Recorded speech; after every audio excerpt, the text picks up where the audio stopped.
Bienvenue dans notre premier tutoriel Mercy Crowd. Aujourd'hui, nous allons vous présenter les fondamentaux du crowdfunding. Le meilleur moyen de vous le présenter est à l'aide d'un exemple. Prenons Paul. Son projet est de créer un nouveau produit ou d'acheter un studio pour son fils étudiant à l'université, mais il ne dispose pas de l'argent nécessaire.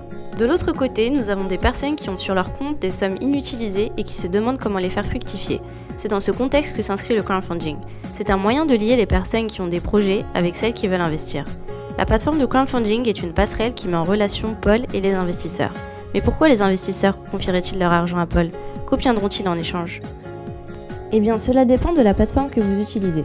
Il existe 3 possibilités d'utiliser le crowdfunding.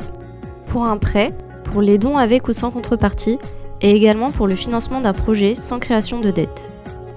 Prenons dans un premier temps les financements basés sur les prêts. Avant le crowdfunding, Paul aurait dû demander un prêt à sa banque afin de financer son projet. Dorénavant, Paul a accès aux fonds dont il a besoin en les empruntant directement aux investisseurs. Il ne s'agit pas d'une démarche gratuite. Paul devra rendre cet argent avec des intérêts cohérents déterminés au préalable. La plupart du temps, le processus est plus rapide, requiert beaucoup moins de documents qu'une banque conventionnelle et peut parfois même être moins cher. La seconde possibilité est celle de la levée de fonds à travers des donations avec ou sans contrepartie. Tout le monde sait plus ou moins comment fonctionnent les donations, c'est pourquoi nous ne nous arrêterons pas dessus. Revenons à Paul. Il vient d'inventer un produit révolutionnaire, mais il n'a pas les ressources nécessaires pour sa production. En utilisant la plateforme de crowdfunding, il peut proposer des préventes ou offrir des goodies aux personnes qui désirent investir dans son projet.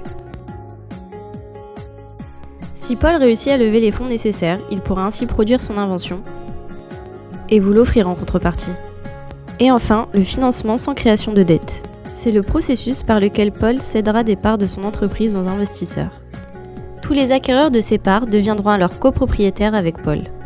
L'entreprise pourra alors investir dans des propriétés, dans la production de biens, dans la distribution ou dans n'importe quel projet que Paul pourra présenter sur la plateforme. Nous espérons que vous avez apprécié ce tutoriel. N'hésitez pas à visiter notre site internet afin d'en savoir plus sur le crowdfunding et sur nos opportunités d'investissement.